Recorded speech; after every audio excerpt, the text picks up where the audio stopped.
and she's a graduate of our school, got her doctoral degree in metaphysics, and she is a speaker, she's a writer, she does a lot of training, and she's got a lot of great stuff to offer. She's going to be talking on how expectations retard our happiness.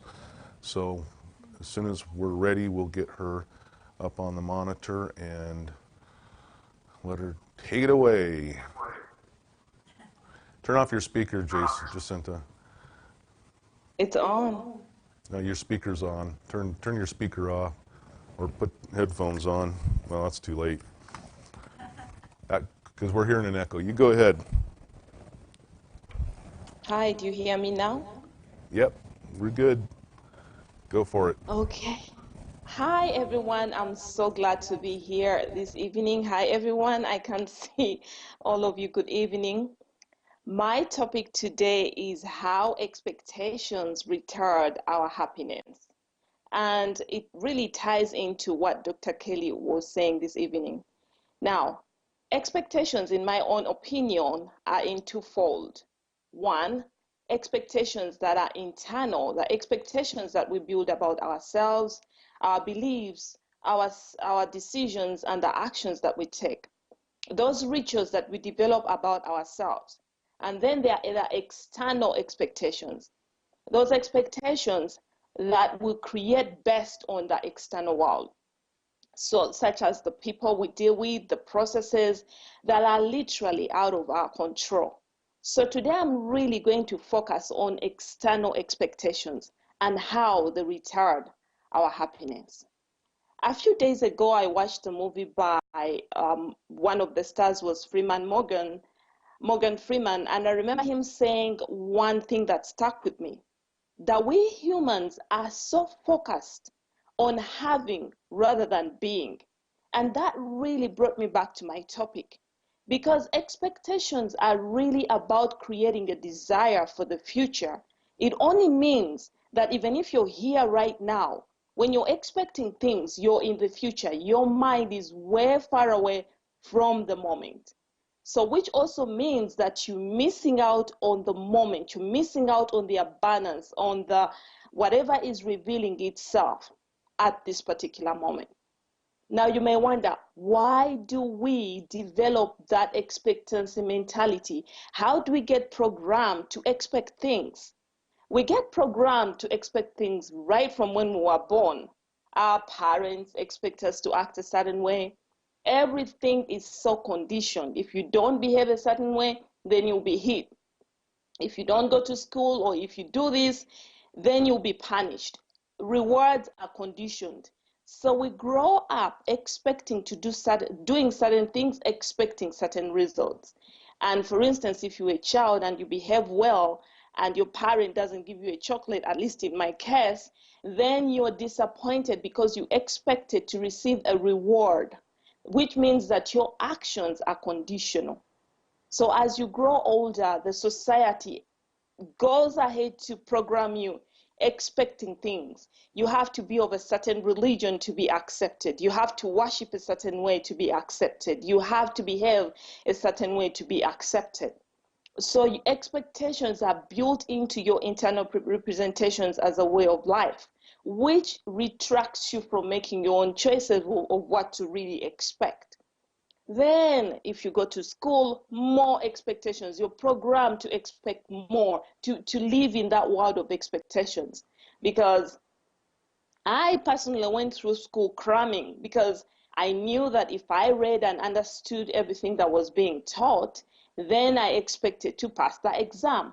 Now, what I missed is the information that was ingrained in the educational system, because you are so focused on the end result that you miss out on the process.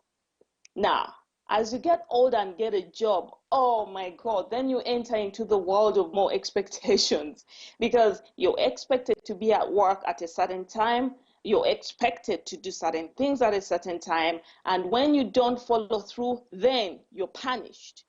So literally, we lose our control, because we stop we stop focusing on our internal expectation. Like I said before, Internal expectations are necessary for our well-being. When we create internal expectations, meaning that we create rituals, we know I expect myself to be on Skype at 4:30 to be a best speaker. I expect myself to follow through. I expect myself to thrive. It's not even an expectation, it's a ritual. It's something that I have to do. So I don't really expect anything out of this. I'm already enjoying myself. So why do we suffer when we base ourselves on expectations? Why do we get unhappy? Why do we become unhappy every time we expect things and they don't happen the way we want? We get disappointed, we become unhappy because we missed out on the process and the steps that we had to that we're going through. So we missed out on the abundance and everything that was revealing itself in the moment as we went through the process to achieve our goal. We were so focused on the future that we forgot the present moment. And we have to remember that we are the only people who can control ourselves, our actions, our thoughts, our decisions, and our beliefs. Less of that, we can't control anything else. We can't control the world. We can't control the processes. We can't control the people. We can't control outcomes. We can only control those outcomes within ourselves. But we can't control anyone else to love us or to do what we want. So how do we unprogram ourselves to stop expecting things? How do we stop expecting things and don't act lazy? Because I've given this speech somewhere else, and they've claimed that, Jacinta, when you don't have expectations, it means that you're lazy. It means that you don't have goals. It means that you don't have dreams. However, it doesn't mean that you don't have any of those things. It simply means that you're going to stay in the moment and enjoy every step like there is nothing else you're expecting, because every step is a revolution. Every step is victory. The moment you take action, you've already achieved something out of that.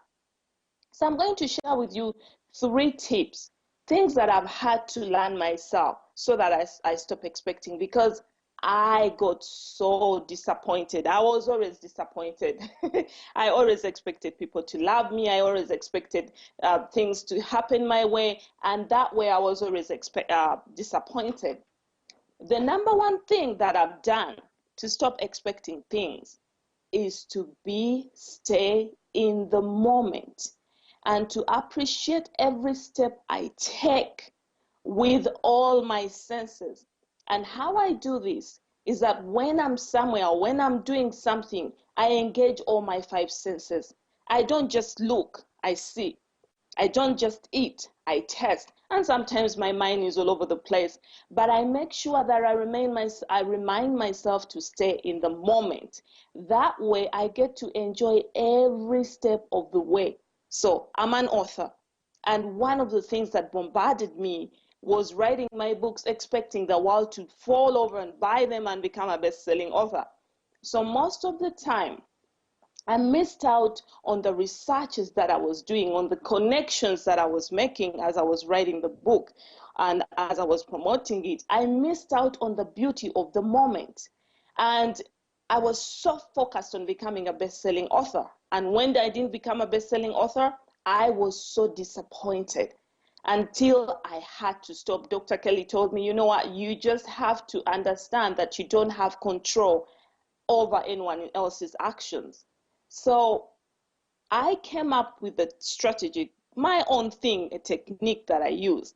I decided to divide all my projects into 4 parts. Me, the actions that I have to take, the other people, and the actions that they have to take to help me achieve my goal, and the feelings that I intend to feel when I achieve that goal. Let me give you an example. Right now, I've just published a book. I've done my part. The next part, I have to promote the book. Now, I expect people to buy the book. but what are the feelings that I'll retrieve from that experience? The feelings that I'll retrieve are a feeling of purposefulness and being worthy to the world, giving back, not being here as a statistic, but contributing to the world.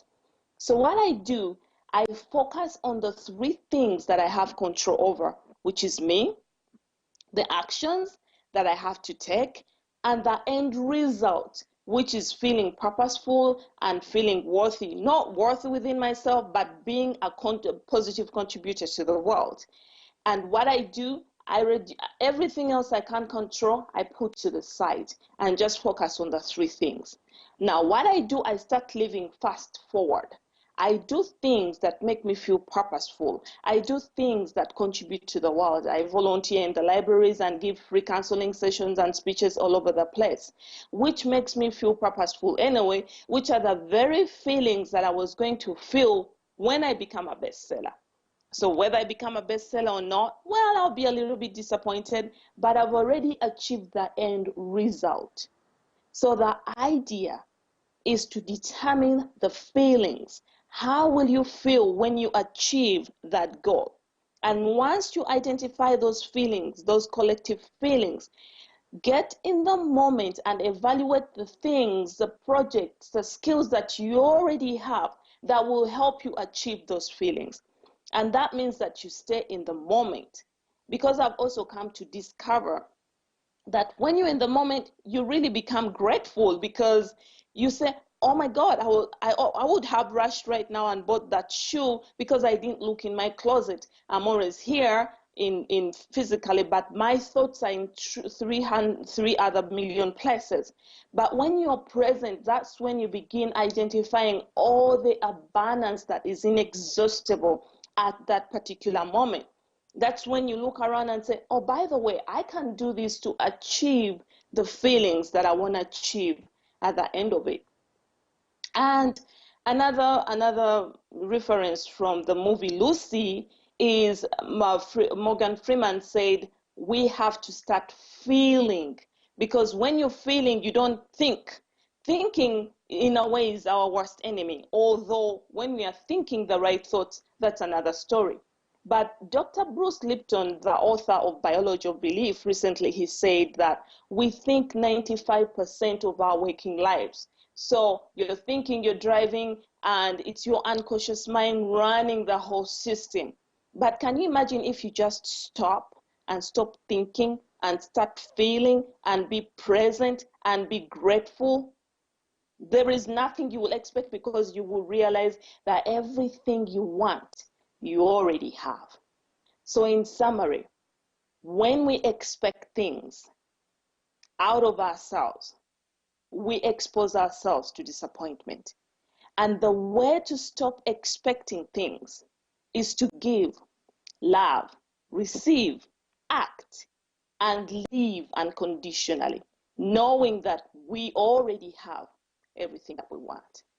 Thank you so much, Dr. Kelly, for having me. Does anyone has any questions? Do we have time for that? No. Let's give her a hand. Any questions, comments? Beautifully done, Dr. Jacinta. Thank you. I'm looking at you over here. Beautifully done. Thank you so much. Great Thank you. points. I can really tell your speaking skills, so keep up the good work.